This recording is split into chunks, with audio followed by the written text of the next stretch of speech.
Eh bien, on va y aller. Donc, nous sommes particulièrement heureux d'accueillir ce soir Laurent Jourdain. Bon, je suis sûr que vous venez. Roland Jourdain, j'ai dit des bêtises. Je suis sûr que vous venez pour lui, même si ça ne colle pas parfaitement, je dirais, au programme des Mardis de la Mer, puisqu'il y a eu un petit changement. Et Roland a eu la gentillesse de modifier sa date. Donc, vraiment, un très grand merci. Depuis, bon, c'est nos 20 ans des Mardis de la Mer. Chaque année, il y a eu des explorateurs, des navigateurs, c'est-à-dire des gens qui vivent de la mer et surtout nous font vivre la mer, je dirais, d'un point de vue moins intellectuel, moins économique, moins historique, et que ça fait du bien. Et puis, vous êtes un navigateur d'aujourd'hui, c'est pas moi qui vous présente, c'est le président de l'Institut français de la mer. Vous êtes un de nos champions. Hein. Je dis souvent que la France n'a pas l'histoire qu'elle aurait dû avoir avec la mer. On répète souvent ici cette phrase d'Éric Tabarly, la mer pour les Français, c'est ce qu'ils avaient, je préfère le dire au passé maintenant, dans le dos lorsqu'ils regardent la plage. Et d'ailleurs, j'en profite pour souligner que lorsque nous avons lancé nos Mardis de la Mer il y a 20 ans, on a commencé par la course au large, puisque c'était en compagnie de Gérard Petitpas, hein, que vous connaissez bien évidemment, Jacqueline Tabarly, la femme donc du regretté et notre héros Éric Tabarly, qui est venue nous parler un petit peu de son mari, ce qu'elle n'avait pas trop l'habitude de faire, et elle l'a fait pour nous, donc vraiment de manière très lointaine. Merci encore à Gérard Petitpas, à son épouse.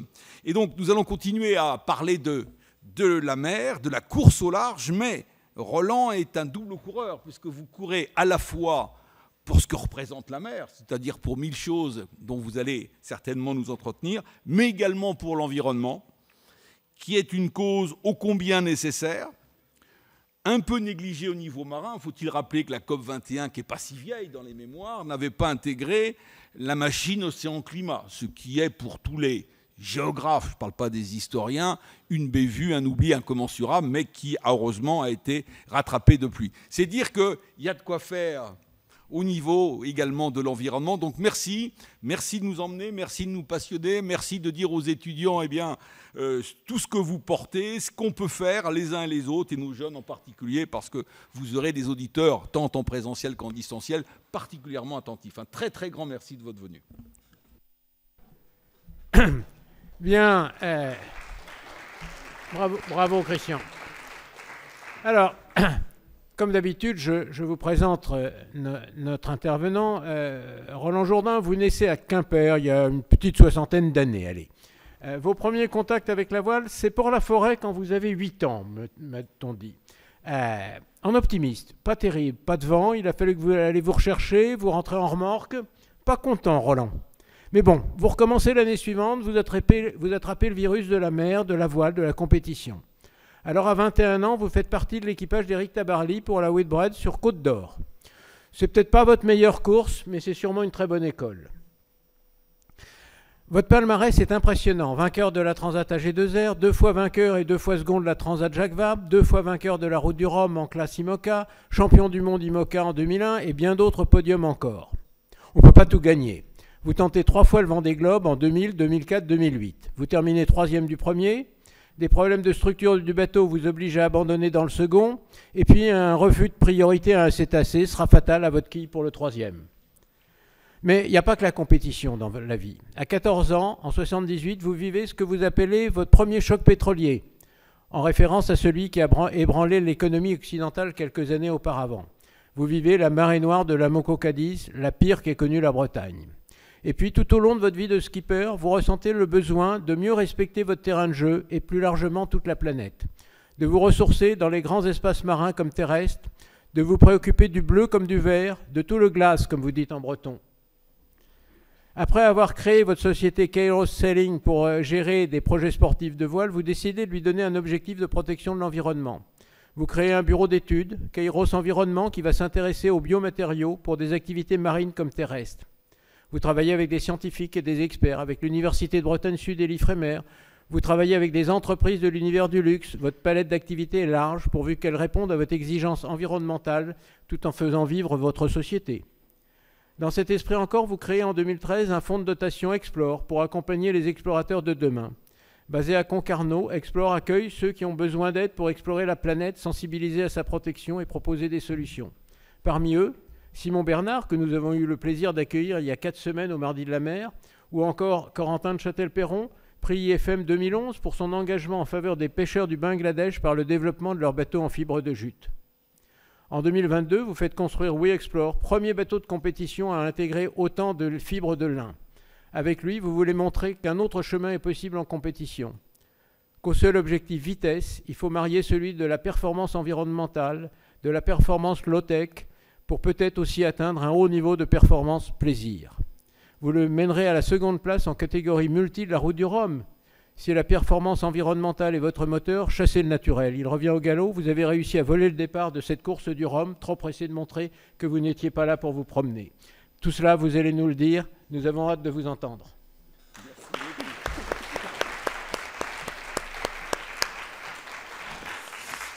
Ben, avec cette exhaustivité, je n'ai plus grand-chose à vous dire, hein, parce que là, bravo. Merci, bonsoir, merci d'être là. Ravi d'être avec vous. Donc, alors, je lis le titre, Roland Jourdain, de la course au large à la course pour l'environnement marin.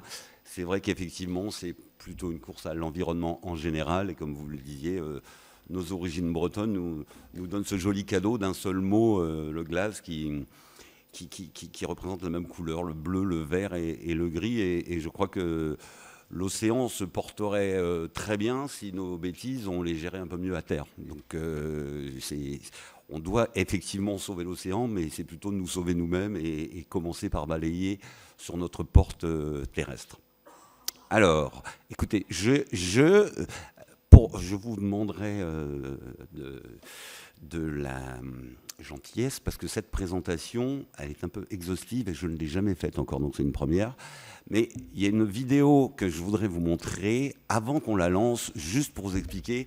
C'était avant ma naissance. On est dans le début des années 50, fin des années 40, et ça se passe tout près de chez nous, dans la baie de Concarneau, au Glénan.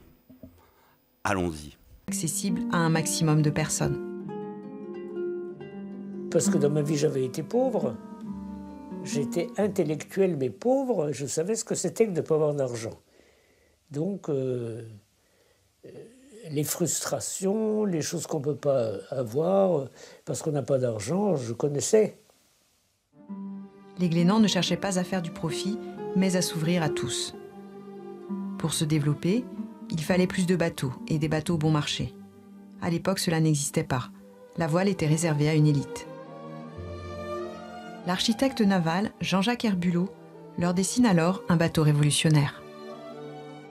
Le premier vaurien a été construit chez nous dans notre appartement, parce que nous habitions au rez-de-chaussée. On avait calculé qu'on pouvait le sortir en le mettant sur la tranche. Alors on commence la construction en contreplaqué.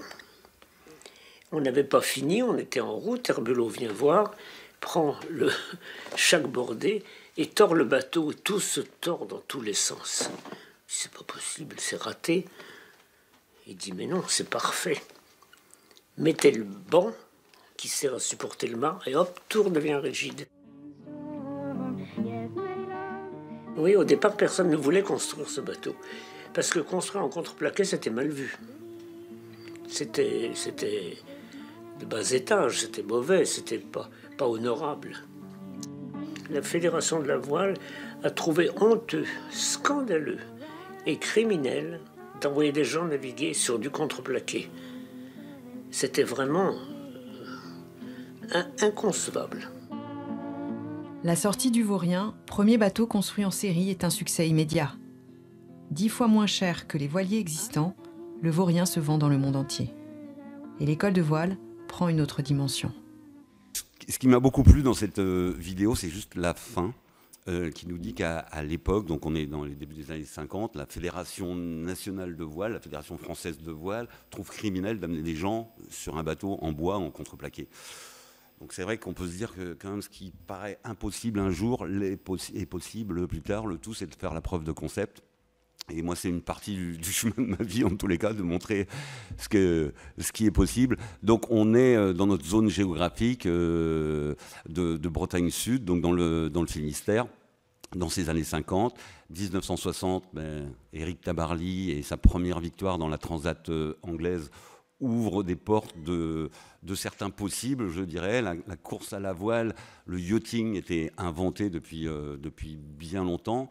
Là, en l'occurrence, qu'un Français vienne battre les Anglais sur un terrain qui leur était privilégié, ça commence à bouger. Moi, j'étais trop petit, hein, je suis né en 64, mais en revanche, dans les années 70, c'est la popularisation de la voile, alors par l'école de voile des Glénans qu'on a vu là, mais un certain nombre aussi d'actions collectives, comme dans le Finistère, par exemple, où il y a la création des classes de mer, l'accès à la mer.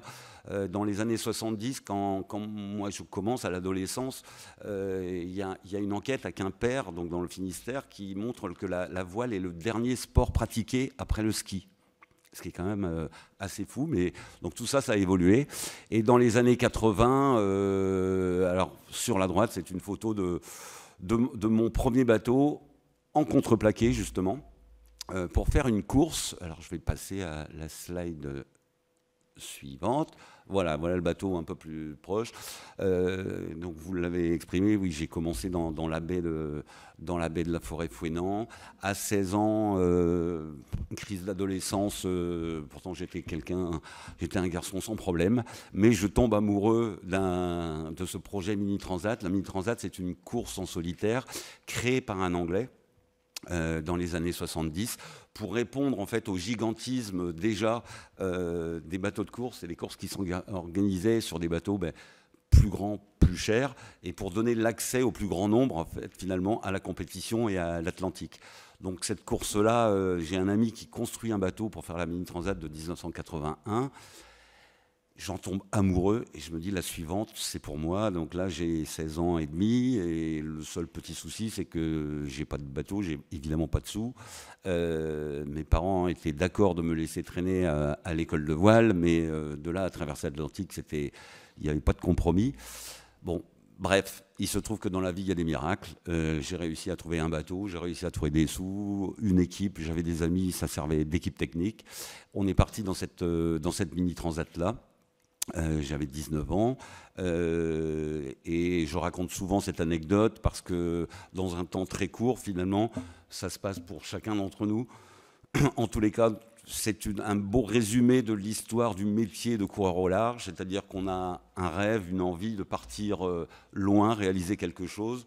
On n'a pas les moyens, mais on les trouve. On n'a pas d'équipe, mais on a des amis.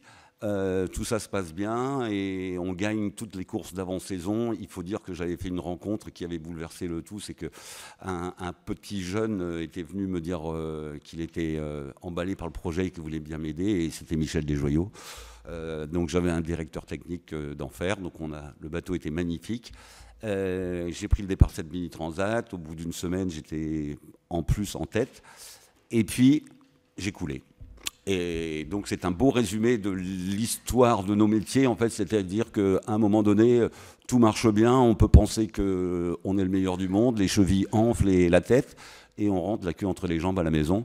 Ce qui m'a donné l'occasion, surtout, de découvrir un métier, au ravissement de mon père qui voyait mon équipe comme plutôt des clochards de la mer et aucun avenir dans le métier de la course au large, qui n'était absolument pas un métier.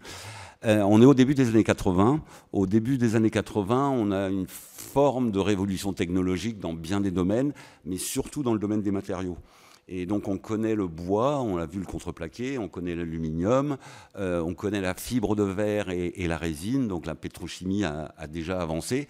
Mais là, l'accès à des matériaux de haut module comme le Kevlar, le carbone et d'autres types de tissus permettent de réaliser ces matériaux composites qui vont faire plus résistants, plus légers, donc plus vite.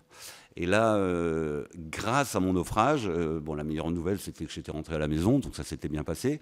Mais c'est surtout que mes camarades, les frères Desjoyaux, Jean Le Cam et d'autres, travaillaient à la construction de ce bateau-là, parce que c'est un gag, mais c'est le Crédit Agricole de Philippe Gentot, un catamaran de 23 mètres, tout en carbone.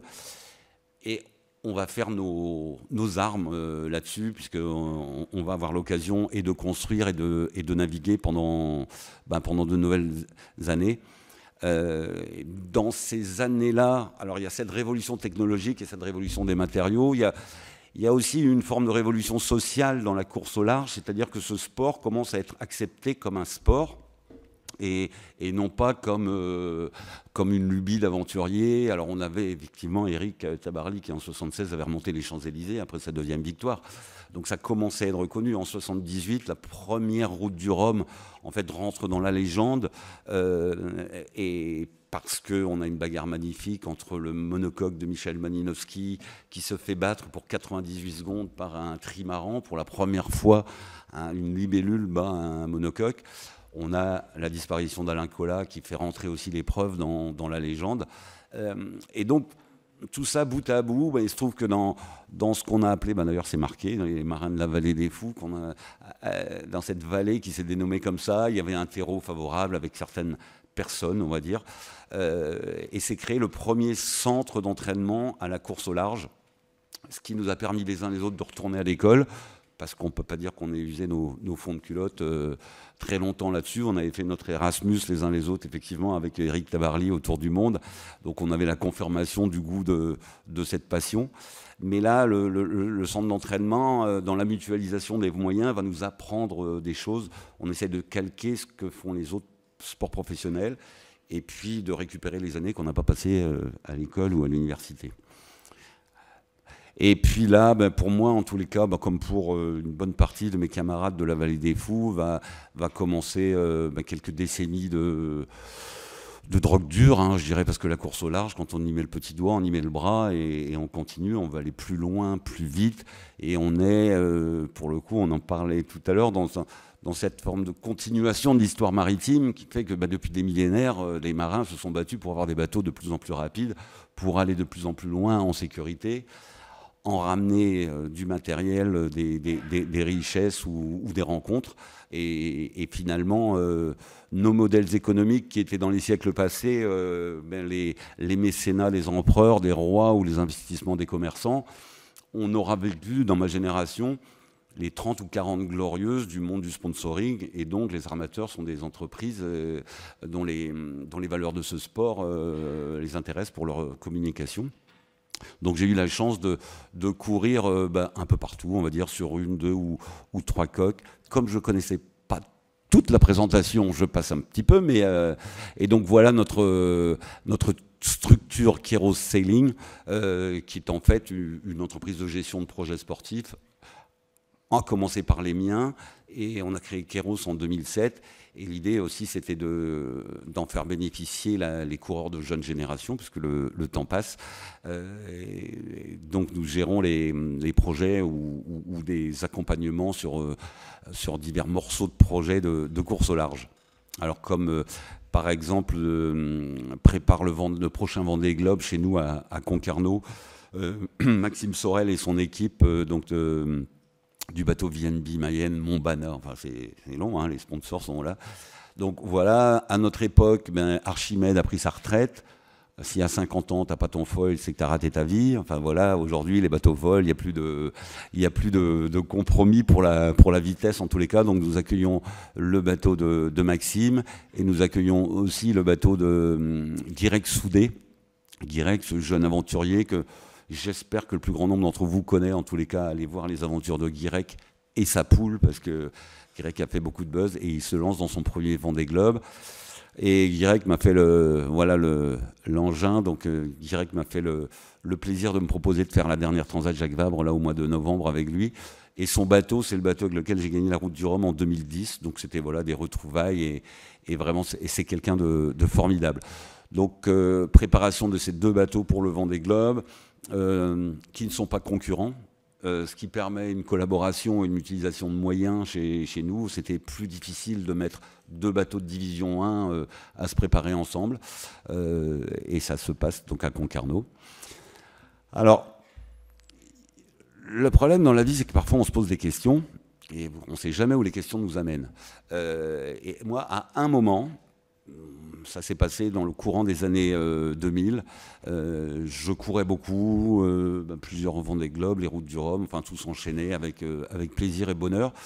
Et j'ai commencé à me poser franchement la question de mon impact sur l'environnement, en me disant, mais finalement, est-ce que je me suis trompé? Est-ce que dans mon métier passion, qui me semble être le plus vertueux du monde, et si je suis venu à la compétition, c'est d'abord, je pense, par par ces besoins des grands espaces, qu'ils soient bleus ou verts, qu'ils soient dans le glace, et ça s'emballe. Et finalement, on se dit, mais dans mon activité, là, j'ai l'impression qu'il n'y a que le vent et l'eau de mer qui sont gratuits. Plus mon sillage s'allonge et plus j'ai l'impression qu'il y a des choses que je ne comprends pas. Alors, il se trouve que sur les bateaux modernes, ça va tellement vite qu'on ne peut plus regarder vers l'avant parce qu'il y a trop d'eau, il y a trop de vent. Et donc, on passe des heures à regarder le sillage. Le sillage, même si on n'a plus d'électronique, le sillage nous renseigne sur un tas de choses. Mais ce sillage, il m'a ramené jusqu'à la Terre et à me poser des questions sur quel était l'impact de mon métier sur ma planète. Et pour faire cet exercice, qui était très abstrait, on a eu l'occasion et la chance de faire le bilan carbone de notre activité. Combien coûte à la planète de faire un Vendée Globe, c'est-à-dire la construction d'un bateau, la vie d'une équipe, la vie de l'entreprise sponsor, enfin de l'opération sponsoring autour de ça. Donc, on y reviendra si vous avez des questions. On a appris un tas de choses. Encore une fois, je n'ai pas fait 15 ans d'école, donc moi, me poser et regarder les chiffres, c'était fatigant. Mais depuis 13 ans maintenant, ce bilan carbone nous a motivés dans la transformation de notre entreprise et nous sert de référence et a encore servi de référence il y a 3 ans maintenant à un bateau identique, le bateau Eleven Hour de l'équipe américaine qui a fait le même exercice. Donc on a pu comparer à une douzaine d'années de différence combien coûtait en équivalent CO2 un IMOCA, donc ces bateaux du Vendée Globe, et on a à peu près multiplié par 2. Voire un peu plus, l'impact de construction d'un bateau, ce qui pose tout un tas de questions et nous amène certaines réponses, mais voilà, les faits sont là. Alors, fort de tout ça, on est dans le fer, moi dans mon équipe, dans le fer FAIRE, et dans mon équipe, on s'est posé ces questions en se disant, bon, vers quoi on peut aller pour être plus utile? Alors, par plaisir et par passion et par curiosité, on a commencé à apprivoiser des matériaux issus de la biomasse, des fibres végétales, comme, alors vous parliez de Corentin de Châtel-Perron tout à l'heure, qui avait apprivoisé la fibre de jute au Bangladesh. Dans nos régions de l'Ouest, en fait, dans l'histoire, finalement, la Bretagne et l'Ouest a fait sa fortune à une époque sur les toiles de lin qui faisaient les voiles des bateaux, le chanvre qui faisait les cordages, avant que la géopolitique et ces choses-là n'amènent une concurrence un peu déloyale avec l'esclavage, mais le coton avait quand même bien baissé de prix. Et puis ce lin a disparu de nos rivages bretons pour rester fort heureusement en Normandie et dans le nord de la France. Bref, nous avons le meilleur lin du monde. Alors cette bio-inspiration était intéressante. L'idée pour moi, évidemment, n'était pas de révolutionner le monde de la course au large du jour au lendemain, puisque nos matériaux pétrosourcés comme le carbone restent des matériaux hyper efficaces. Si on ne regarde qu'une partie de l'efficacité, on va dire, on pourra y revenir. Donc on est parti dans cette aventure des biomatériaux. Et en 2012, notre bureau d'études Kairos, qui était uniquement dédié à la performance vitesse pour la course au large, on a fait un virement de bord et on a mis cap sur la performance environnementale. Donc Kairos travaille aujourd'hui sur des solutions en termes de matériaux, de process, pour des applications terrestres comme nautiques, moins impactantes sur l'environnement, à base de matières végétales, donc beaucoup la fibre de lin, et des résines, donc des liants associés issus du monde végétal, pour produire des matériaux qui soient et recyclables et compostables en fin de vie. Voilà une jolie fleur de lin dans un champ. Je vous conseille vraiment la visite en Normandie dans la deuxième quinzaine de juin, c'est absolument merveilleux. Quelques images sur le lin. Les producteurs de lin disent qu'on fait du lin comme on fait du vin. On ne laisse pas pousser, c'est réellement un art. Les Français ont le meilleur lin du monde en caractéristiques mécaniques, donc c'est proche de chez nous. L'idée pour nous était double dès le démarrage. Voilà, ici on retourne le lin pour qu'il rouisse dans le champ. L'idée était un peu multiple, plus que double, je dirais. C'est de faire la preuve de concept, donc il y a plus de 10 ans de ça, que techniquement, dans le monde des composites, on pouvait remplacer notre fibre de verre très très classique, mais très énergivore à construire, par une fibre végétale. et en partant du principe que, ben, encore une fois, si on veut un océan plus propre, c'est une terre plus propre dont on a besoin, réapproprier à des territoires comme l'Ouest qui sont propices à ces cultures ce type de plantes, ça pouvait avoir un sens pour le modèle agricole et de la valeur ajoutée pour les agriculteurs. Donc le spectre était assez large. Voilà quelques images sur le lin. Donc le lin, il a ce que disent les producteurs, et j'en conviens très bien, le lin a besoin de la mer, donc la mer avait besoin du lin, c'est pour ça qu'on a continué là-dedans. C'est absolument merveilleux, et à la fin on a ces cheveux en unidirectionnel là, dont on fait nos chemises. Pour info, 80% de notre production de lin française part en Chine pour nous revenir sous forme de vêtements. Et on peut y lire aussi peut-être une opportunité de relocaliser les filières et d'être plus en circuit court. Donc nos travaux techniques, avec des instituts comme l'IFREMER et l'Université de Bretagne Sud, on avait de la chance d'avoir des pionniers dans la recherche fondamentale, nous a poussé à continuer. Je passe rapidement parce que je suis trop bavard et en fait, comme je ne suis pas calé sur la présentation, je voudrais qu'on ait le temps de parler quand même. Voilà un certain nombre de réalisations qu'on a faites depuis 10-12 ans maintenant. Le petit trimaran que vous voyez en bas à gauche, c'était notre premier trimaran qui s'appelle le Goalaz en langue bretonne, c'est l'herbe marine. Ce bateau navigue depuis 10 ans, on a fêté ces 10 ans en 2023. C'est un petit bateau de plaisance classique qui va très bien, qui a cassé 2 fois ses bras de liaison qui sont en aluminium, mais jamais le lin n'a rompu. Et quand on a mis ce bateau à l'eau, ça fait 10 ans, le monde du nautisme l'a regardé au mieux avec un sourire poli, mais quand même avec la pensée nette que l'herbe, ça ferait couler le bateau. Non, le lin tient toujours. Et on avait la recherche fondamentale à côté. Notre bureau d'études Kairos Environnement s'est dit qu'on était possiblement un maillon entre l'industrie et la recherche fondamentale, parce qu'il faut bien faire la preuve de concept. Je ne vous cache pas que le chemin est long, ça fait 10 ans, on était pionniers, je crois qu'on est encore pionniers, c'est un peu fatigant des fois d'être pionnier, mais ça marche. Le bateau superstructure verte, c'est un bateau de transport de passagers qui transporte 300 000 personnes par an, le lin protège tout le monde, tout va bien. Sur la droite, le petit trimaran que vous voyez, c'est le même, sur lequel on a mis l'aile prototype, donc inventée par le cabinet VPLP, et qui équipe aujourd'hui, alors on aura une slide plus tard, je n'en parle pas plus. Voilà un chantier voisin de chez nous à Concarneau construit ce modèle de bateau en série, tout en fibre de lin. Ils construisent aujourd'hui 2 modèles de bateaux. Voilà d'autres images de ce gréement, alors qu'on a pu découvrir plus médiatiquement dans les coupes de l'América il y a une demi-douzaine d'années ou un peu plus, ou 8 ans maintenant. Et en fait, l'apport de la coupe de l'América, il y a d'énormes moyens là-dedans, donc a permis aux concepteurs et aux architectes de développer des compétences. L'efficacité d'un gréement comme ça est bien meilleure qu'une voile classique. Et ce qui a pu permettre au cabinet VPLP d'équiper donc sur ce projet Canopée, c'est le bateau qui transporte des pièces de la fusée Ariane à Kourou. Donc le bateau est à l'eau depuis l'été dernier. Et je crois que les VPP, les prévisions de vitesse théoriques, ça s'annonce encore meilleur que prévu. Donc on est très heureux d'avoir inauguré ça sur notre bateau en lin. Voilà un certain type de réalisation que nous faisons avec un matériau, le Kerlin, qui est sur votre gauche.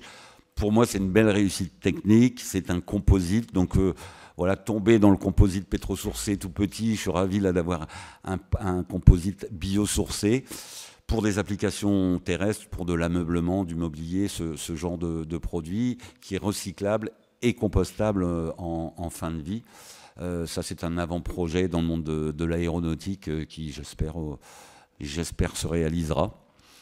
Alors là, je suis perdu parce que non, c'est pas encore la vidéo. Alors, ce catamaran où explore, le catamaran avec lequel j'ai fait la route du Rhum l'année dernière, effectivement, voilà, pour moi, très rapidement, c'est un bébé du Covid. Hein, le Covid, on s'est tous retrouvés posés à se dire qu'est-ce qu'on a envie, qu'est-ce qu'on pourrait, qu'est-ce qu'on voudrait pour la suite. je trouvais que ça n'allait pas encore assez vite, ce monde des biomatériaux et cette connaissance et cette appropriation qui est à notre portée de main, mais si on n'avance pas, ben, on ne le saura pas. Et l'idée a été de dire il faut faire un bateau plus grand pour qu'il soit plus remarqué et puis pour qu'on fasse une preuve de concept plus vue, on dirait. Et l'idée a été, comme pour notre premier trimaran Goualaz, non pas de faire un prototype de course dans notre coin, où on aurait, je pense, encore une fois été vu comme certes des précurseurs, mais ça ne marche qu'un coup et que dans un coin. Et l'idée a été de se rapprocher à un chantier, donc d'un outil industriel, en l'occurrence le groupe Grand Large Yachting et le chantier Outre-mer, et de construire dans les moules d'un bateau existant, un bateau de croisière, de faire le même, mais pas tout à fait le même. Un peu comme si on allait chez Peugeot, Renault, en disant je voudrais ce modèle, mais on voudrait faire quelques bidouilles. Ça s'est bien passé parce qu'on est encore très amis. Ça aurait pu être un gros bazar, mais on a fait de ce bateau finalement on a tiré la pièce la plus grande qu'on ait jamais réalisée en lin, puisque tout le pont du bateau, plus 55% du bateau est construit en fibre de lin. Le pont du bateau, c'est à peu près le développé d'un terrain de tennis, donc ça fait assez grand quand même. Tout ça en une seule fois, brièvement. Alors le bateau est là, encore navré, donc c'est où il explore, on le verra un petit peu. Je pense que j'ai fait une bêtise, mais ça n'est pas très grave. Le bateau est fait en infusion, donc on drape comme la moquette dans un grand moule des tissus de lin pendant 15 jours à 3 semaines. Et dans un temps très court, on va injecter de la résine là-dedans. Mais là, on n'a plus le droit à l'erreur parce que la résine, au bout de 3 heures, elle est sèche. Mais ça s'est bien passé. Donc ce bateau, on l'a fait en collaboration donc avec le chantier Outre-mer qu'on voit ici à droite, avec le cabinet VPLP, cabinet d'architecte naval, course et croisière très très connu, et nos partenaires Terre de Lin, qui sont la plus grande coopérative de lin française autour de ça. Donc le premier chapitre pour ce bateau, pour faire la preuve de concept, alors dans le milieu du nautisme mais ailleurs. Et puis c'était aussi un petit plaisir égoïste, c'était de faire la course, la route du Rhum 2022 sur le bateau pour montrer qu'un champ de lin pouvait traverser l'Atlantique et faire crier les oiseaux de mauvais augure. Je vais cliquer là-dessus, mais je ne sais pas, c'est bon. Et non, j'aurais dû revenir en arrière parce que je crois qu'on a une petite vidéo, histoire de partir en mer ensemble vite fait pour un petit résumé de la route du Rhum. Lever de soleil sur Basse-Terre. On vient de passer la tête à l'anglais. Et voilà nos copains. Il y a de la vie sur Terre. On était tout seul depuis 15 jours.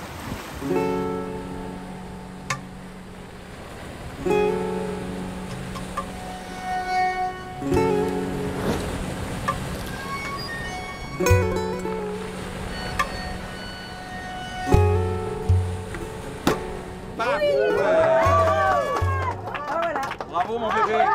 Je suis super content. Jamais j'aurais imaginé faire un podium avec mon bébé en lin. On a fait une super bagarre. Je pensais pas me prendre au jeu comme ça quand même. Ça va me faire des courbatures ça demain. Mais... Oh là là là là là là. Salut. C'est comme d'habitude sur les images, ça rendra rien hein, quoi.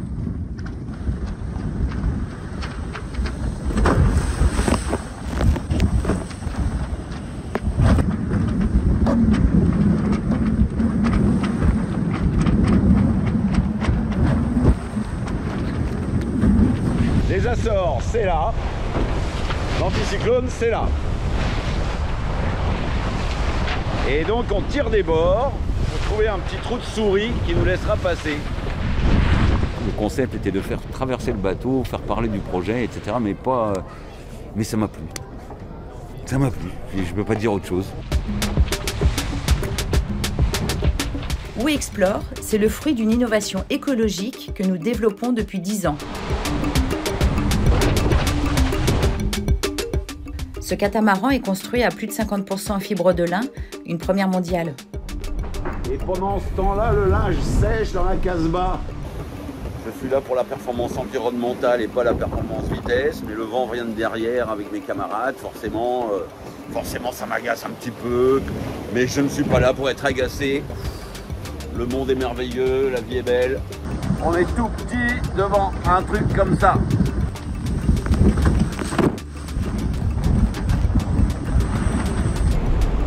Là c'est chaud là.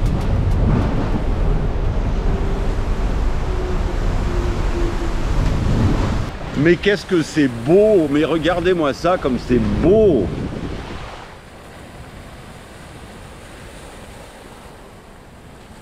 Tu sais, dans les bateaux d'aujourd'hui, on voit plus le dehors. On vit enfermé dans des boîtes. Et là, j'ai une vue panoramique. J'ai la vraie vie. Je suis revenu à ce que je cherchais au début, c'est être en contact avec les éléments. Ah bah dis donc, là on vient de passer une nuit.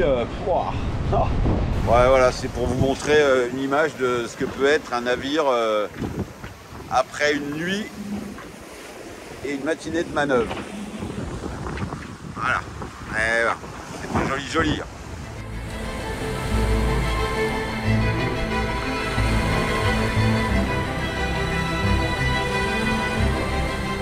Si on est allé sur l'eau, c'est parce qu'on avait envie de la mer, des nuages, du vent, donc effectivement, par efficience, on se camoufle de tout ça pour aller plus vite.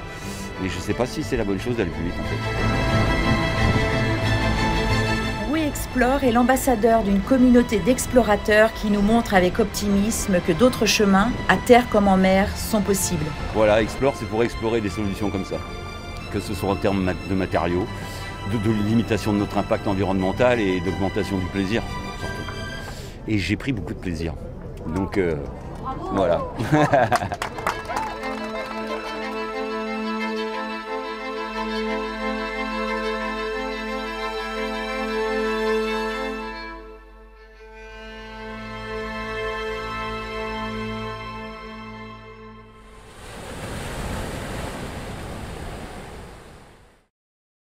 C'est vrai qu'il est beau. Et alors donc la grand voile aussi est à 40% de fibres de lin. Donc c'est des études qu'on mène aussi avec la voilerie All Purpose et le fabricant CLM pour trouver aussi, puisque les voiles ce sont des matériaux composites, voilà, enfin tout notre quotidien, mais dans le quotidien du nautisme et de la course au large, on a les mêmes problèmes qu'on a à terre. Il faut trouver à faire autrement.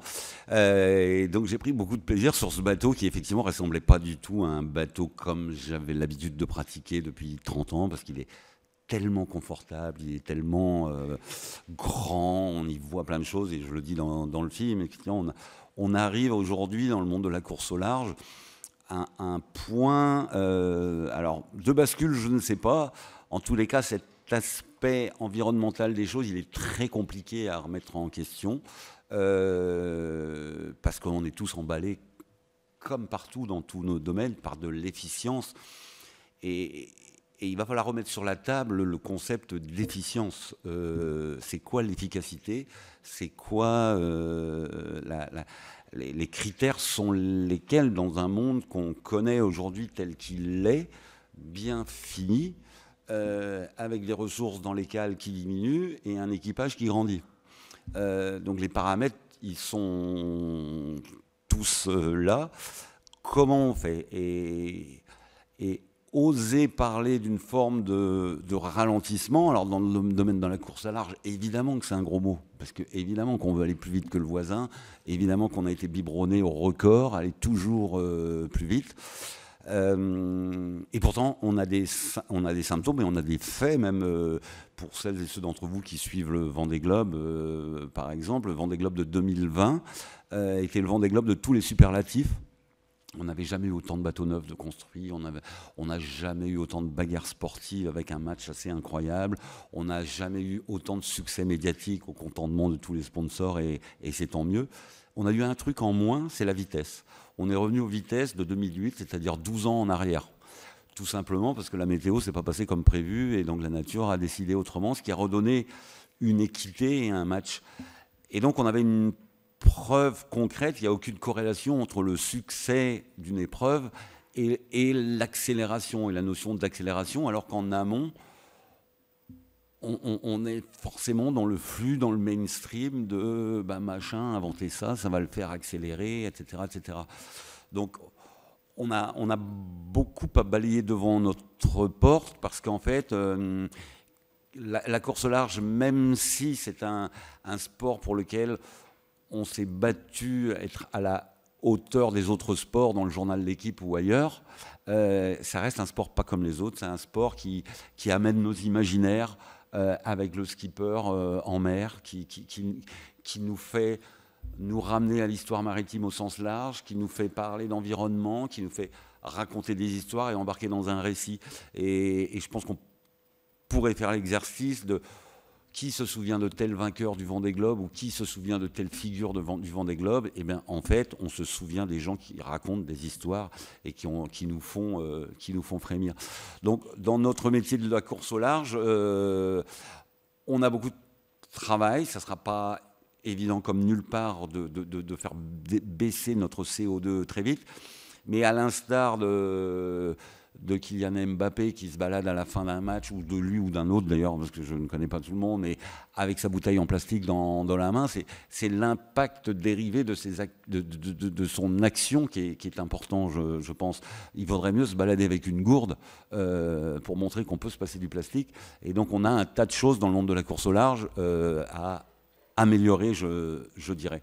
En tous les cas, moi, ces 10-12 ans passés à trouver des alternatives autour des biomatériaux m'ont appris à valser le tango comme jamais, parce que 1000 fois j'ai voulu arrêter cette activité en disant que, mais non, les biomatériaux avaient été inventés déjà ailleurs, sur Internet on trouve de tout, et puis on creuse et on voit qu'en fait ce sont des annonces et que ça ne s'est pas fait, et puis aussi on avance. Le lin, c'est super, les résines biosourcées, c'est super, mais on n'arrive pas à zéro impact environnemental.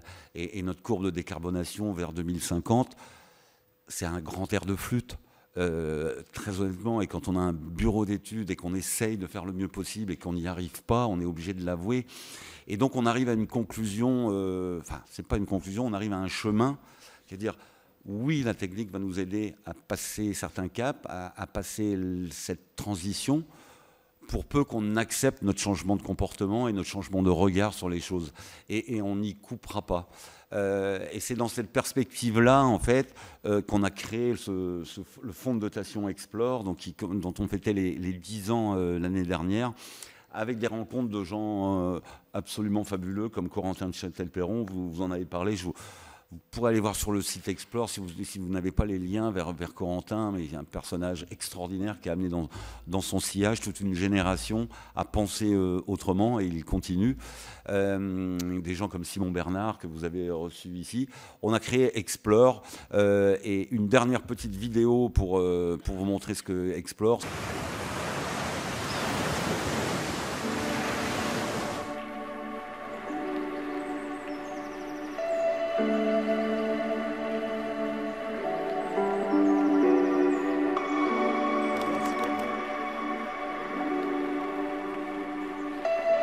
On a décidé de créer Explore, qui est un fonds de dotation.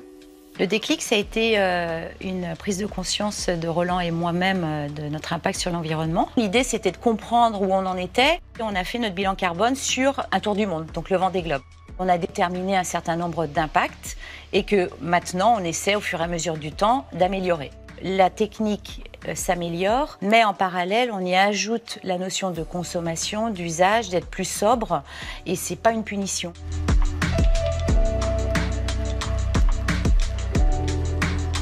Le message, il est quand même unanime. Il faut arrêter d'écraser l'environnement, il faut peut-être plus l'écouter. J'ai la certitude que c'est aussi une opportunité qui peut être source en fait d'apaisement et de bonheur. Notre travail Under the Pole, ça va être de remonter la parole des scientifiques et de les vulgariser vers un large public.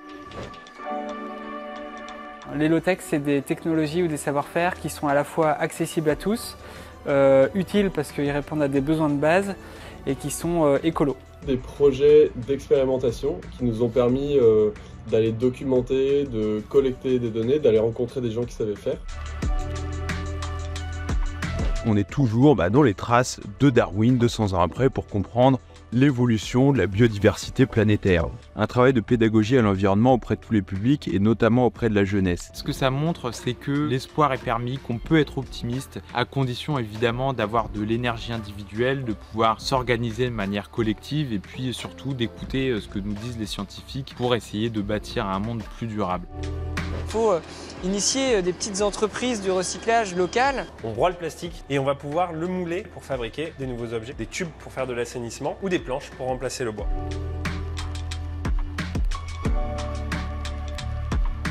Explore, c'est comprendre, innover et c'est aussi évidemment diffuser, sensibiliser, car il nous semble essentiel de toucher aussi bien les scolaires, les gens lorsque l'on participe à des événements, les entreprises. Enfin, notre souhait, c'est de sensibiliser, de toucher le plus grand nombre de personnes possible.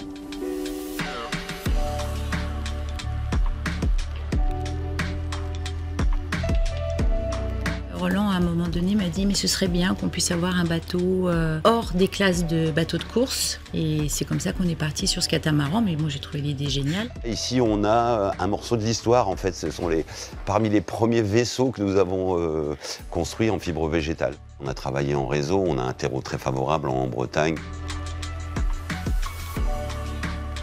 Voilà, on a fait une étape, mais surtout ce n'est pas terminé et il faut continuer. On parle du lin mis dans ce bateau à hauteur de 50%. On peut aller jusqu'à 100%. On a la résine qui est encore un sujet que l'on doit travailler. Il y a tout un tas de choses que l'on peut encore améliorer. Et c'est super parce que du coup, l'exploration continue. Tout seul, on va vite, mais à plusieurs, on va loin. Concernant Explore, on peut se targuer d'aller non seulement loin, mais d'aller aussi relativement vite.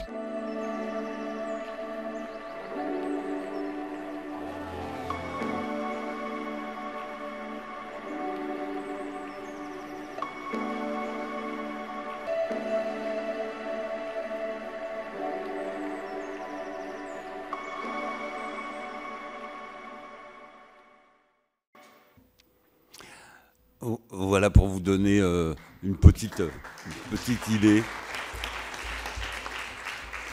de ces gens incroyables, entre autres éléments qui nous ont fait nous décider. Alors vous voyez, vous entendez Sophie dans ce reportage, qui est mon épouse et associée et qui est vraiment le skipper à terre.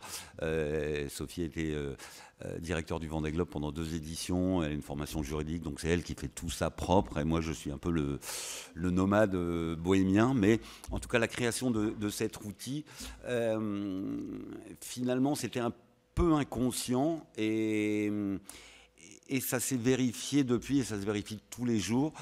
Si je me replonge 30 ans en arrière, au début du centre d'entraînement de voile de Port-la-Forêt, donc de centre d'entraînement de course au large, où il y avait ce terreau de va-nu-pieds et de talents un peu nébuleux qui se sont regroupés, qui ont mutualisé et qui ont collaboré. Ça a donné à peu près tous les podiums de course au large dans les années qui ont suivi, et c'est quasi la 3e génération. Et finalement, ça nous est revenu à la tête. On est mieux quand on est plus fort pour être entendu. Ces gens-là qui étaient dans l'ombre et que je trouvais absolument merveilleux, comme on parlait de Corentin ou d'autres. On dit que c'est quand même injuste que les skippers de course au large, enfin, qu'on ait l'occasion d'être devant les médias, et que ces gens qui font véritablement le monde de demain et ce dont on va dépendre demain, c'est injuste qu'ils ne soient pas vus. Donc l'idée de regrouper ce petit monde est née. Et les briques de fondation se sont solidifiées. Et puis 10 ans après, c'est à peu près 50 à 60 personnes autour de ces différents projets qu'on accueille chez nous. Explore est un fonds d'intérêt général, hein, donc Kéros, notre entreprise, on travaille bénévolement dans ce fonds, mais les mécènes permettent de salarier une équipe de 6 personnes qui se met au service des projets. Et c'est réellement devenu, pour moi, un centre d'exploration au futur, un centre d'exploration à fabriquer demain, avec ces mêmes valeurs de collaboration, de mutualisation, une énorme énergie, une énorme bonne humeur, parce que oui, il y a des problèmes, oui, on a des questions, mais il y a des réponses et une infinitude de possibles. et surtout sans l'ingrédient de l'overdose de compétition qui peut parfois être une perte d'énergie dans la nature, et c'est du biomimétisme aussi. Entre espèces, il y a 80% de collaboration et 20% de compétition. Il faut bien manger et bouffer l'autre de temps en temps, mais pas trop, parce que c'est trop important de ne pas dépenser ses calories à quelque chose qui ne soit pas essentiel. Donc c'est un peu la philosophie d'Explore au jour le jour, avec les campus, les scolaires. Je vais passer rapidement, parce que dans la vidéo, c'est dit, tout un tas d'actions qui ont grandi, les collaborations que nous avons avec les différents instituts, les différentes écoles, et on l'a effectivement remarqué depuis le Covid, une grande demande des écoles et des étudiants, en fait, c'est compliqué pour vous, hein, les étudiants, on n'a pas eu les mêmes 20 ans, c'est clair, et je crois qu'on a besoin des uns des autres pour construire demain, et on a besoin de cette interdisciplinarité. Je pense qu'on a tous été élevés dans un monde peut-être trop cartésien, où l'échange avec des domaines qui ne semblaient pas primordiaux, on les laissait de côté, mais on a tous besoin des uns des autres pour construire le monde de demain qui, qu'on le veuille ou non, il sera complexe. Mais si on ne laisse que des spécialistes sur des pistes parallèles, jamais les spécialités ne se rencontrent et jamais on peut construire ensemble, quoi. Et donc on a aussi un bel équipage de mécènes. Donc, comme je vous disais, Explore fonctionne sur le mécénat d'entreprise en particulier, mais pas que. Et dans l'idée vraiment de faire embarquer le monde de l'entreprise dans cette vision. Donc on a la chance d'avoir petites et grandes entreprises aussi, parce que pour nous c'est essentiel que les petits, dans la nature, ça se montre aussi très bien, hein. Les gros savent qu'ils ont besoin des petits pour se retirer les puces ou faire autre chose, mais on a tous besoin des uns des autres. Et je crois que la transformation de nos modèles, on en a évidemment besoin. Nos futurs modèles économiques, ils dépendent de la stabilité de la biodiversité, d'une meilleure connaissance, de sa protection, de sa régénération. Donc on essaye, avec les projets, de montrer des exemples concrets. Avec Under the Pole, qu'on a un petit peu vu, et Capitaine Darwin, c'est de travailler sur cette connaissance de la biodiversité terrestre ou marine, d'en tirer des enseignements et d'en tirer une meilleure collaboration. Avec Plastic Odyssey ou le Low-Tech Lab de Corentin de Châtel-Perron et de toutes ces équipes, c'est de travailler au mécanisme de nos changements de regard, de nos changements de comportement, et de là en tirer les techniques associées au changement. Si on supprime un besoin, on n'a plus besoin de toutes les techniques qui nous demandent d'assouvir ce besoin.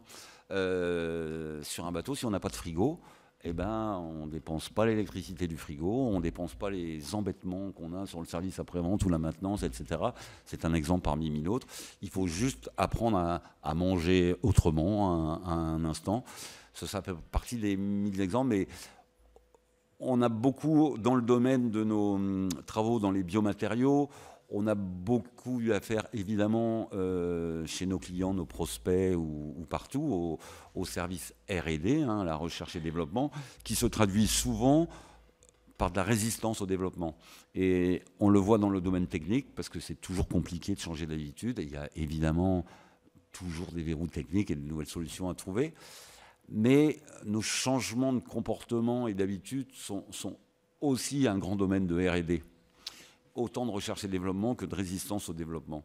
Et c'est des questions qui sont au fond de nous. On est depuis tout petit habitué à faire certaines choses et on ne peut que les optimiser. Donc les mettre de côté et transformer pour un autre usage, un autre besoin, c'est compliqué. Voilà, c'est ce qu'on s'attache à faire avec cet ensemble d'équipiers. Alors aujourd'hui, on a plus concrétisé notre chemin au travers de ce bateau We Explore. C'est à la fois un bateau laboratoire sur les matériaux, les techniques, mais les usages aussi. Beaucoup inspiré par tous les travaux du Low-Tech Lab et cette recherche de la sobriété que je croise aussi avec mon expérience de course au large, parce que en fait, quand on est en course, on a surtout besoin de rien, parce que moins on a besoin de choses, plus on est léger. Donc c'est assez intéressant. Et en parallèle, il y a un monde du nautisme qui s'est créé depuis une trentaine d'années, où finalement on amène le confort de la terre en mer. Et peut-être qu'on perd un peu le but premier, qui est que si on va en mer, c'est pour découvrir autre chose, un autre voyage, une autre vie, un autre quotidien. Et on n'est pas obligé de se flageller. Donc dans We Explore, les mauvaises langues peuvent penser qu'en rentrant à l'intérieur, que les huissiers sont passés et qu'il n'y a rien. Ou vu d'une autre façon, c'est que c'est furieusement feng shui et hyper moderne. Ça dépend comment on voit la chose. En tous les cas, très pragmatiquement, ça permet moins d'entretien, moins d'embêtement et plus de plaisir sur l'eau. Et accessoirement, c'est très bon pour le portefeuille. Donc voilà, c'est toutes ces idées qui sont brassées en permanence au travers de nos travaux. Je continue. Alors, je vais passer très rapidement puisque Simon Bernard était là et donc voilà le projet de Plastic Odyssée qui est arrivé hier dans le Pacifique, comme ça je vous donne les dernières news, au large de l'île Anderson, qui est une île déserte. Hyper souillée par les plastiques, et Simon et son équipe ils vont mettre un système assez funky au point parce qu'il y a une barrière de corail et on ne peut pas s'approcher de la plage. Donc c'est un système de parachute ascensionnel qui va être tiré par un treuil depuis le bateau. On va lever les big bags de plastique depuis la plage et les tirer avec le treuil sur le bateau. Bon, enfin, ça sera sur les réseaux sociaux, les aventures. Normalement, ça doit marcher. Voilà. Donc je ne m'étale pas sur puisque Simon est venu là, mais c'est absolument formidable. Under the Pole, donc ce sont nos spécialistes de la plongée profonde qui se mettent au service de la science. Sur un programme de plusieurs années autour du monde, ils étudient ce qu'on appelle la bande mésophotique, donc la bande de profondeur qui se situe entre 40 et 60 mètres, suivant les endroits entre 30 et 60 mètres, où le soleil passe à 100%, où la lumière passe à 100%, et la bande inférieure entre 100 et 200 mètres de fond, suivant les endroits, où c'est la nuit totale. Et cette bande qui en fait est totalement méconnue parce que pas du tout étudié par manque de moyens. On commence à connaître nos grands fonds marins, on connaît la surface et le littoral, et cette bande sur laquelle est une faune et une flore qu'on ne connaît qu'en très faible proportion est étudiée. Donc cette année, en 2024, on sera avec le catamaran We Explore au service d'Under the Pole pour une mission à 2 bateaux en Grèce, en Méditerranée. Je passe vite sur nos explorateurs, on pourra en parler après, mais qui sont absolument dingues, les rois de la banquise. Voilà le projet futur d'Under the Pole avec un bateau plus grand pour aller plus loin, plus en sécurité, avec plus de scientifiques. Captain Darwin, c'est un projet, un bébé Explore, on va dire, parce que Victor Rowe, le porteur de projet, a travaillé longtemps chez nous avec Under the Pole. Il est réalisateur dans l'audiovisuel. Et son idée a été aussi limpide que géniale. Charles Darwin, qui a quand même révolutionné le monde de la science et le monde en général, et qui a failli peut-être même être brûlé sur le bûcher pour ses théories, ça fait même pas 200 ans que la théorie de l'évolution de l'espèce est apparue. Et tout simplement, c'est l'idée de retourner 2 siècles après, même pas 2 siècles après, sur le parcours du Beagle de Charles Darwin, donc le bateau qui lui a fait son voyage autour du monde, pour retrouver avec les scientifiques et les populations locales ce qui a bougé, les ressentis de tout ça, avec un énorme programme pédagogique. C'est fabuleux. Voilà. Enfin, on est sur le parcours du Beagle de Charles Darwin pour étudier cette biodiversité terrestre comme marine. On parlait de Corentin de Châtel-Perron. Alors je vous incite, pour ceux qui l'ont vu, donc toutes ces productions, enfin ces réalisations audiovisuelles sont sur Arte. Le dernier film sur la biosphère, donc voyage dans le désert mexicain en autonomie totale pendant 4 mois à 2, en couple avec sa compagne Caro, pour faire la preuve de concept de l'autonomie en circuit fermé, on va dire. et ce qui pourra servir à nos spationautes, parce qu'on n'a pas encore trouvé la solution pour aller passer son week-end sur Mars. Les fusées pèseront trop lourd si on amène de la nourriture. Donc on est sur les travaux de la NASA à la mode low-tech, à la mode Corentin de Châtel-Perron. Et allez voir sur Arte, ça passe ce mois-ci, c'est absolument formidable. Voilà, ça a été le tour donc je passe rapidement parce qu'il est irrésumable, Corentin, j'y passerai des heures. Quelqu'un qui nous ouvre vraiment la voie des possibles, avec une filiale du Low-Tech Lab qui s'est axée sur l'habitat durable, donc de la terre à la mer. En fait, on a beaucoup de liens parce que quel est l'essentiel dont on a besoin pour vivre.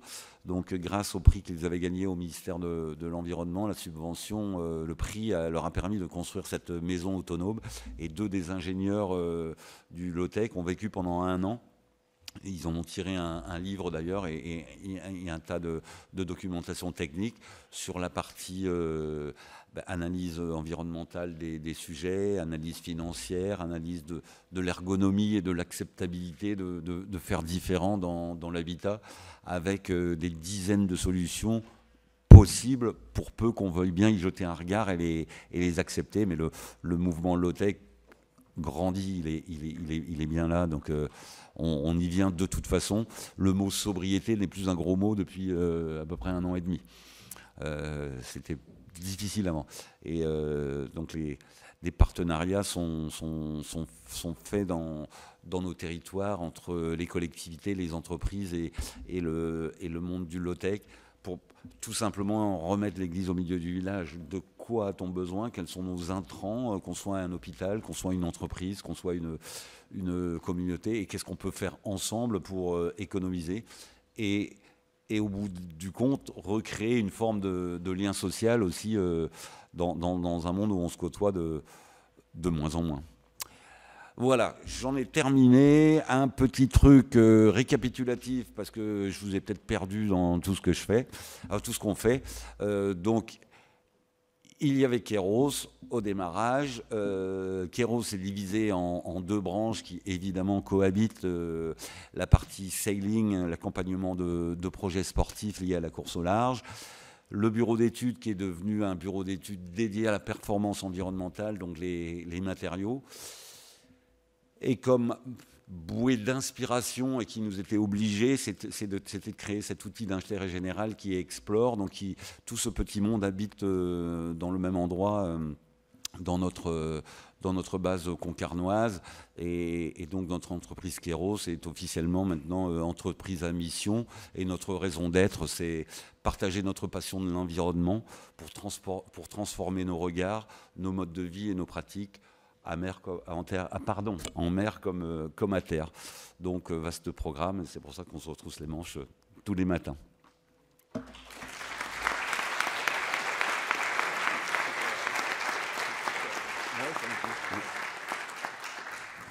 Merci beaucoup Roland. Alors, j'avoue que je suis particulièrement intéressé parce que les étudiants travaillent beaucoup sur le fait qu'on rentre dans un 3e temps de l'histoire, ce qui n'arrive pas tous les 4 matins, qui sera d'ailleurs le temps de l'océan mondial. Et finalement, ce que montre l'histoire, c'est qu'à chaque fois qu'on change de période, il y a une manière de voir différente, et vous incarnez magnifiquement, d'ailleurs le mot voir, vous l'avez répété à plusieurs reprises, cette nouvelle manière de voir, mais il y a 3 termes, c'est voir, avoir et être. Et c'est vrai qu'avoir et être, c'est tout le rapport d'ailleurs à la consommation, c'est des choses très intéressantes. Vous avez même évoqué les notions d'espace et de temps, mais ça, tous les marins, c'est bien Albert Einstein qui a inventé la physique quantique, mais enfin, vous avez été les premiers à remarquer que la route orthodromique la plus droite n'est pas forcément la plus courte en temps. Donc vous avez toujours, vous les marins, un rapport à l'espace-temps, et c'est très intéressant ce que vous dites sur la course. Sur une course qui peut être plus sobre, y compris en termes de vélocité. Donc je crois qu'il y a beaucoup de choses à voir, et une fois de plus, on voit que le monde de la mer est un petit peu à l'avant-garde. Et tout ce que vous faites, je dirais, fait mentir un peu le grand écrivain qui est Paul Valéry, qui disait « Nous sommes dans un monde fini ». Quand on ne connaît pas plus de 3% de la microbiologie marine, il écrit bien, mais il n'est pas très marin, quoi. En tous les cas, Marcy, vous ouvrez énormément de champs, et ça fait toujours plaisir de voir que ça se passe chez nous, dans cette Bretagne qu'on aime tant. Donc j'imagine qu'il y a énormément de questions, de réactions, des volontés peut-être même de vous aider, je ne sais pas. Bref, les 2 micros bâbord-tribord, à vous de jouer.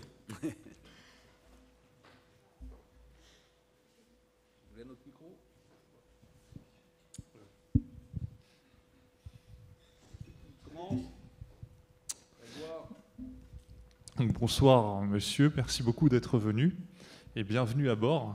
Je suis marin moi aussi, donc je fais beaucoup de voile et je suis étudiant en licence Histoire-Géographie en 3e année. Je m'appelle Grégoire Maringui.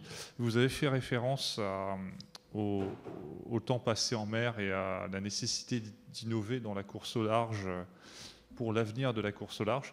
Est-ce que le rapport à l'espace-temps et le temps passé en mer en cas d'accalmie permet justement de prendre du temps pour pouvoir réfléchir aux projets d'innovation pour l'avenir de l'architecture navale dans la course au large?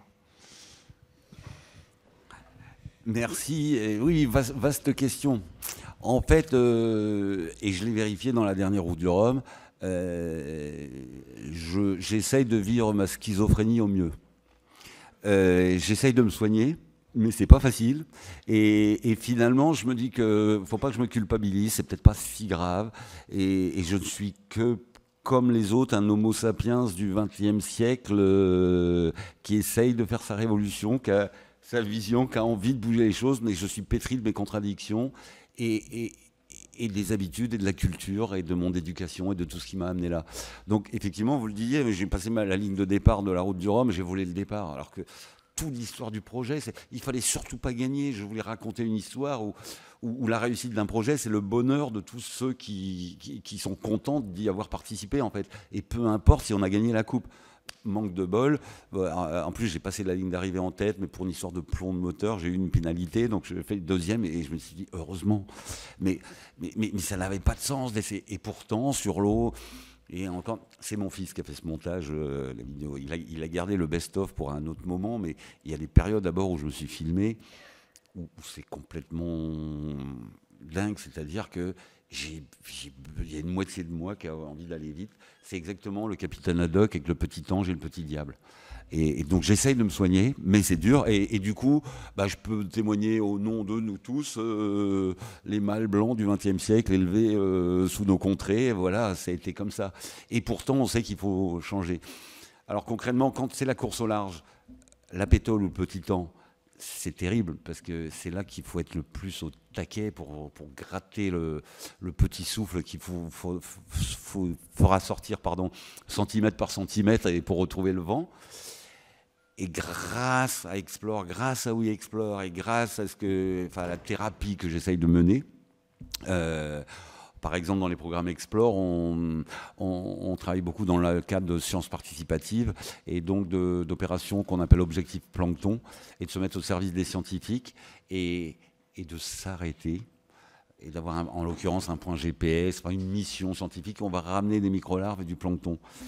Et je me suis trouvé donc dans ma petite baie de Concarneau que j'ai parcouru en optimiste dans la pétole à l'origine, puis dans l'accélération jusqu'à la volée sur les folles, avoir le bonheur de ralentir pour découvrir un monde qui est là sous nos pieds. C'est Star Wars dans un bidon d'eau qu'on va voir à la station biologique avec les scientifiques, mais on nous raconte une histoire incroyable. À Disney ou chez Avatar, ils n'ont rien inventé, ils ont juste eu la présence d'esprit d'aller voir dans un microscope ce qui se passait. Donc je redécouvre une façon de faire. Avec We Explore, nous travaillons avec François et Véronique Sarano, donc des océanographes bien connus, et leurs équipes d'acousticiens d'Hervé Glotin et de l'Université de Toulon. Et on a fait la première expérience l'année dernière, qu'on réédite pendant le mois de septembre, d'aller écouter les cachalots en Méditerranée. Et le fait de s'arrêter, parce que moi les cachalots, on les voit brièvement, parce que les cachalots, en fait, en gros, ça passe 50 minutes sous l'eau, ça vient respirer 10 minutes, et donc on les voit pas beaucoup quand on fait du bateau à voile, et le moins possible pour pas les percuter. Mais là, c'était pour les identifier, donc s'obliger à se ralentir et à apprécier un autre instant. Et j'avoue que ça me dépollue, mais ça me fait un bien fou. D'autant qu'avec ce privilège d'être dans une mission scientifique comme celle-là, non seulement on voit le cachalot, on a en plus l'interprète pour nous, comme François Sarano, pour nous le raconter. Mais une fois qu'il a sondé, une fois qu'il est au fond, on vit avec lui parce qu'on l'entend, on l'écoute. Et donc ça me redonne un univers en 3D finalement que, comme vous le disiez, que je ne connais qu'en 2D moi sur le bateau. Donc ça donne des tonnes d'idées, effectivement, d'un point de vue architecture, conception, vie en mer. Et c'est tout ce que j'ai essayé de m'appliquer à faire l'année 2023, là où j'ai pas couru sur We Explore. C'était me dire, est-ce que tu es capable de vivre lentement sur un bateau ?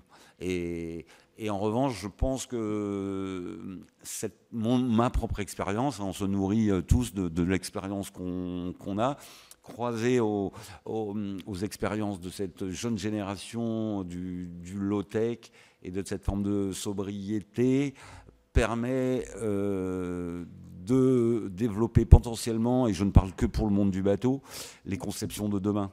C'est-à-dire que les bateaux, comme je disais tout à l'heure, qu'on les fasse en fibre de lin ou en fibre de jute ou autre, ça sera toujours impactant.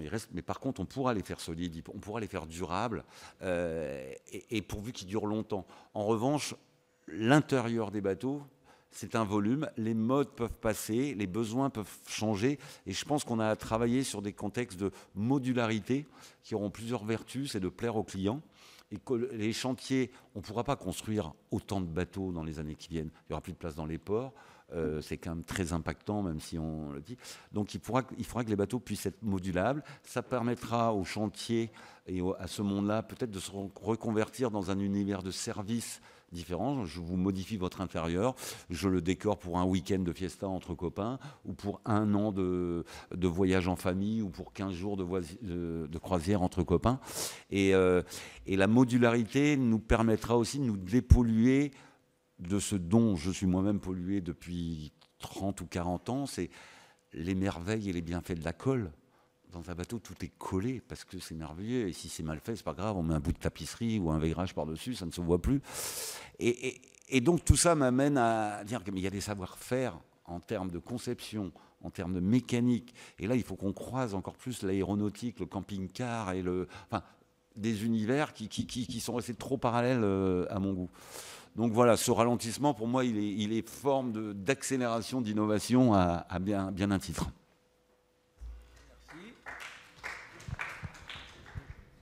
Merci de vous présenter à chaque fois.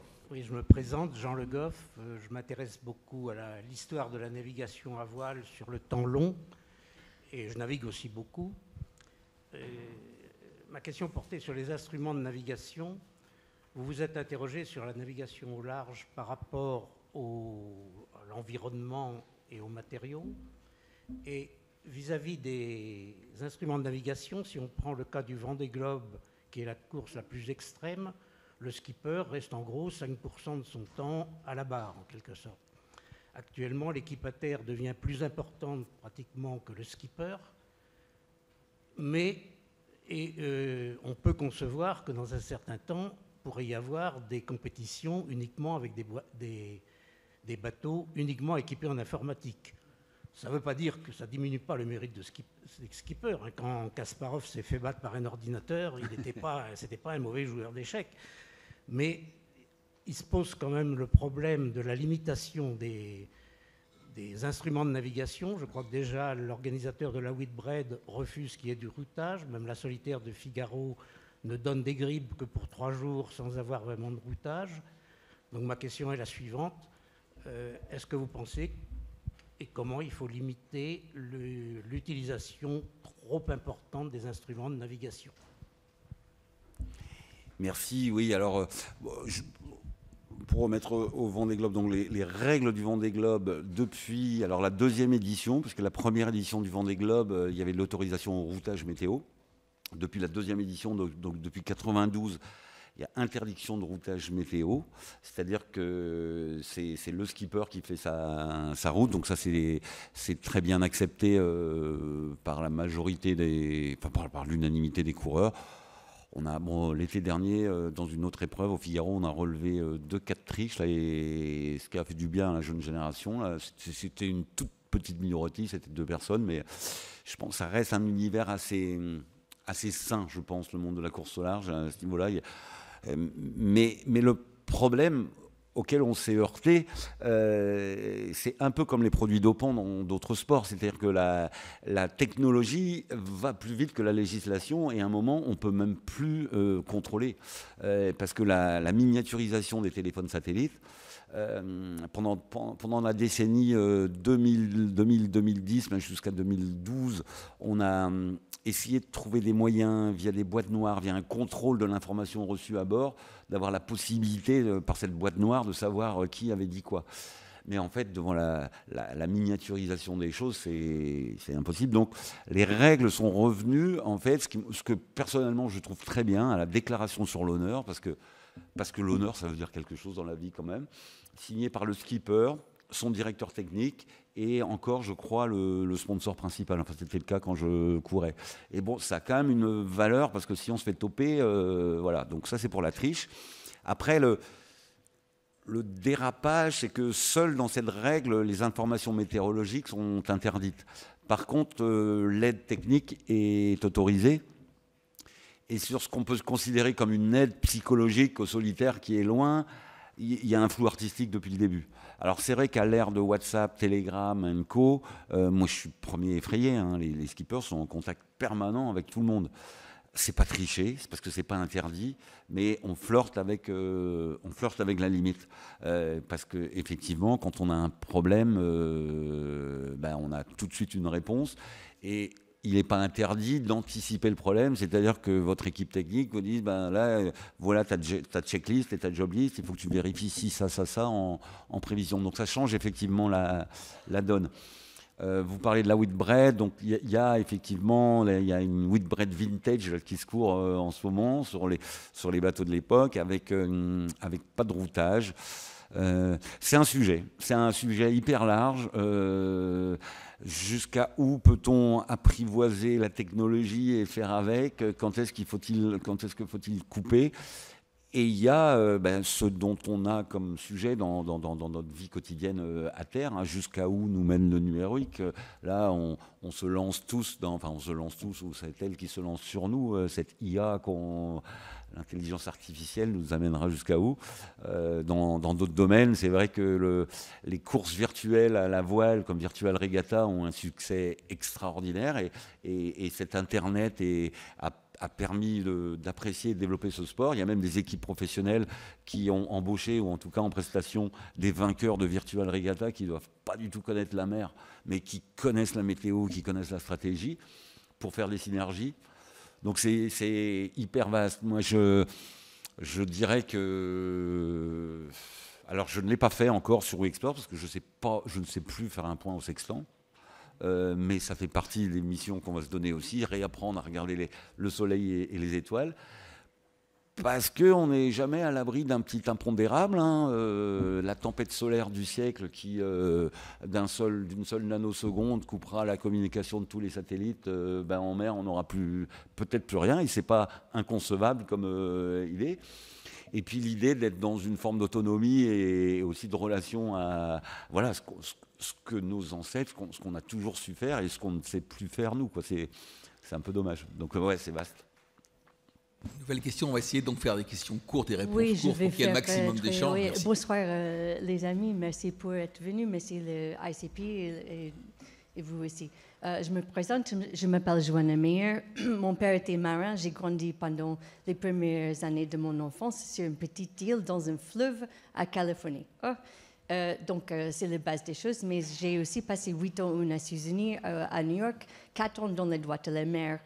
Et donc, dans les droits de la mer, on couvre beaucoup de sujets, et il y a un sujet qui m'intéresse beaucoup, c'est le Deep Sea Mining. Donc, à Jamaïque, il y a un siège, le International Seabed Authority, et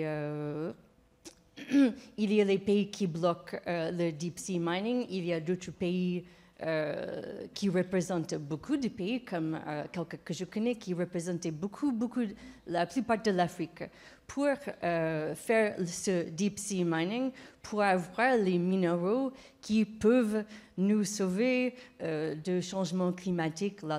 C'est un peu l'idée de gagner de l'argent. Mais c'est bloqué par certains pays, mais la plupart, ils sont là, ils arrivent 2, 3, 4 fois par an à Jamaïque pour les conférences, mais il y a des choses qui sont pas Votre du question, tout... madame, quelle serait votre question? OK, la question que... Thank you so much. La question, c'est est-ce que vous êtes tous au courant de cette International Seabed Authority et le Deep Sea Mining? Et en tant que marin, est-ce que c'est connu dans le monde de gens qui traversent le monde comme ça? Merci beaucoup. Alors, je ne sais pas si je peux avoir toutes les réponses à votre question et votre interrogation, surtout. C'est un vaste sujet, mais je crois que ça tient déjà à la question, l'océan est-il un bien commun? Peut-on faire sur l'océan ce qu'on a pratiqué sur la Terre? Bon, le débat est ouvert, mais je pense que enfin, il faut faire différemment. Comment est-ce qu'on aborde les questions d'un monde qu'on va venir égratigner sans connaître encore la valeur du vivant qui s'y porte? L'espèce humaine a besoin de continuer à se développer. Le bénéfice-risque de tout ça, comment est-il pesé? Et je suis d'accord avec vous sur l'interrogation, comment est-ce que le plus grand nombre peut avoir voix au chapitre et de décision d'un bien commun qui est sous nos pieds, sous nos os? Donc c'est au fond, mais vous avez peut-être... L'Institut français de la mer a beaucoup œuvré en ce sens. On a eu une intervention l'année passée sur ce sujet-là, mais on ne peut pas en dire plus parce que c'est un tellement vaste sujet qu'on a déjà traité qu'il faudrait retraiter, mais c'est difficile en une poignée de secondes. Mais la mer, bien comme à l'humanité, et on y tend enfin. Je parle de la haute mer, notamment. Autre question? Non, pas le temps. C'est pas tout à fait le sujet. Oui, mais c'est pas le sujet de ce soir. Mais on l'a traité. L'année dernière, on l'avait fait. Bonjour, je m'appelle Solène Guillain, je suis étudiante ici à l'ICP. J'ai eu la chance de rencontrer l'équipe d'Armel Tripon et leur bateau à la retraite, les Petits Doudous, et ils nous ont fait part des avancées écologiques qu'ils ont fait sur leur bateau. Du coup, je voulais savoir, est-ce que pour les trimarans qui sont au large en ce moment et qui reviennent vers Brest, quelles sont les avancées écologiques qu'ils ont fait eux sur leur bateau? Y en a-t-il et quelles sont-ils? Merci. Oui, donc pour remettre le contexte, Armel Tripon fait un bateau donc, du type Vendée Globe pour participer, je ne pense pas à celui-ci parce que ça va être compliqué, mais au suivant. Il est fait en carbone. Alors, non pas recyclé, non pas réutilisé, mais le carbone, c'est un carbone issu de l'aéronautique de chez Airbus. Et dans l'aéronautique, et c'est tant mieux, il y a des normes de sécurité bien plus draconiennes que dans le monde du nautisme. Donc il y a des dates de péremption, c'est comme sur les yaourts. Donc il y a de gros stocks de carbone inutilisés qui, jusqu'à un passé proche, partaient à la poubelle, grosso modo. Et dans WeExplore, on a les meubles de winch et les puits de dérive sont faits en carbone de chez Airbus. Donc c'est mieux que de jeter, c'est vraiment bien. Je dirais que le progrès suivant, ça c'est de mieux gérer ses stocks chez Airbus quand même. Merci. Oui, bonjour, je m'appelle Guillaume Muret, je suis élève en première année en licence Histoire et Sciences Politiques. J'ai une double question pour vous. La première, c'est quels seront les avantages de la fibre de lin par rapport aux techniques de construction plastique, mais aussi quelles sont ses limites? Et enfin, quels pourraient être les arguments qui pourraient intéresser à la fois les pêcheurs, mais aussi la marine, ou pour construire des porte-containers? Je vous remercie. Ouh là là, ouais, on ne fera pas tout avec le lin, donc il n'y aura pas qu'une solution. D'abord, ça répond à des à des sujets locaux, puisque comme je disais, on a de la chance d'avoir en proche Europe et surtout en France du super lin. Il peut, dans certaines conditions, remplacer la fibre de verre, c'est le cas sur WeExplore. Donc il est moins énergivore.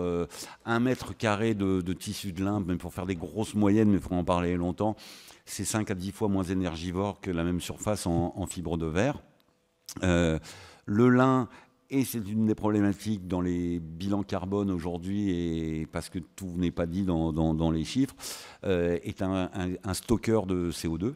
et on en a bien besoin dans le monde dans lequel on vit. Donc si on fait un composite qui est solide, avec un bateau qui va durer longtemps, le CO2 va être stocké dans la coque. Si jamais on parle de fin de vie, et aujourd'hui aussi dans nos analyses de cycle de vie, je parle de ça parce qu'on a des ingénieurs dédiés à ça chez nous, et ça me hérisse parfois. Les bilans carbone, c'est un peu comme les bilans comptables, on peut leur faire dire ce qu'on veut, quoi. Donc il faut vraiment rentrer dans les détails. Mais grosso modo, en fin de vie, il va servir comme une bûche dans un poêle, c'est-à-dire qu'il va restituer l'énergie dont on va pouvoir se servir. La fibre de verre, il va falloir rajouter du carburant pour brûler tout ça, donc on a moins de gains. On a cette idée aussi de relocalisation de filières, donc de gains environnemental induits en évitant de faire un tour du monde pour, par exemple, construire les vêtements en Chine. Donc il y a tout un tas d'avantages comme ça. Il y a un avantage pour la santé humaine, c'est que ça gratte beaucoup moins et c'est beaucoup moins embêtant que la fibre de verre à mettre en œuvre.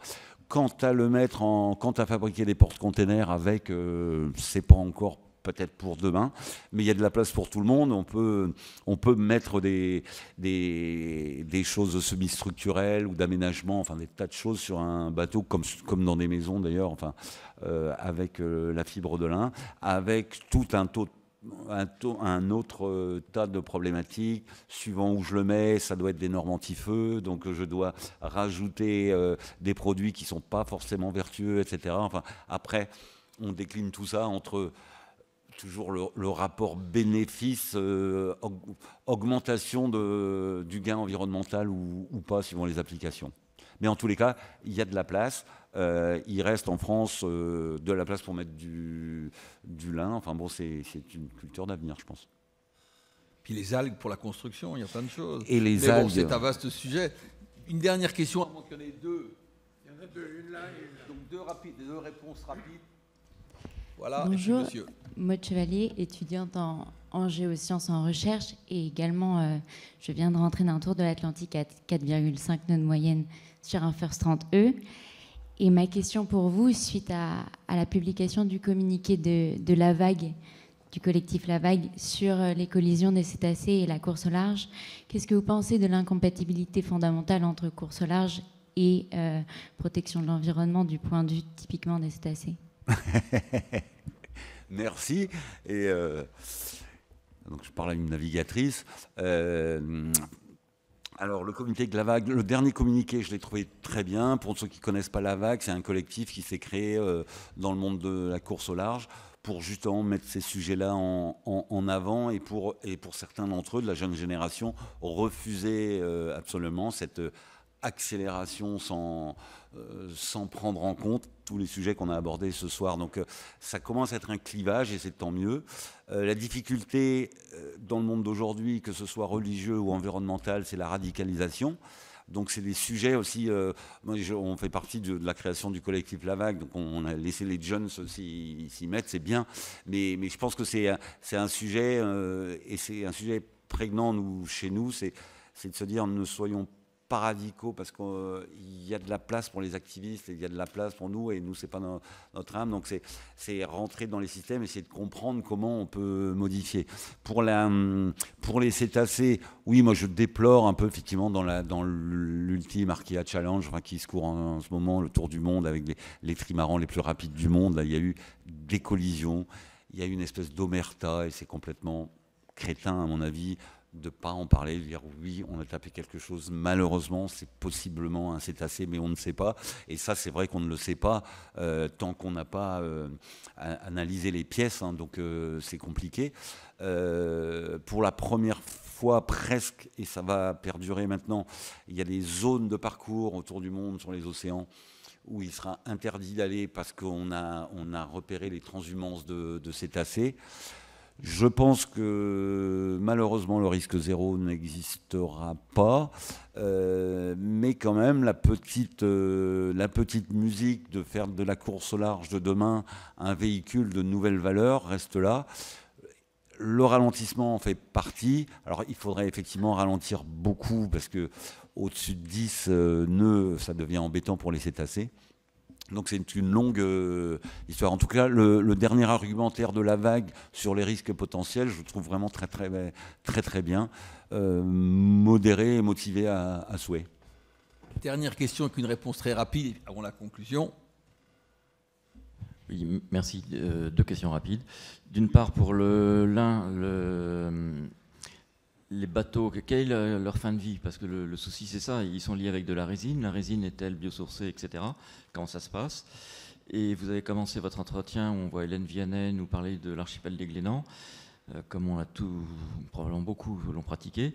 Il se dit aujourd'hui que l'endroit n'est plus praticable parce que, faute de cuve à eau noire sur quasiment tous les bateaux, ça devient compliqué. Est-ce que le premier chantier, ce ne serait pas d'obliger, mais très fermement, de mettre des cuves à eau noire sur tous les bateaux, et ce qui donnera du boulot à pas mal de chantiers d'ailleurs?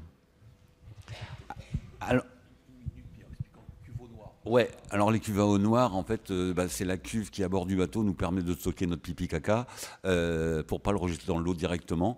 Et théoriquement, aujourd'hui, alors les bateaux neufs sont tous équipés de cuves à eau noire. Ce qui se passe, c'est que tous les ports ne sont pas équipés de récupérateurs de ces eaux noires.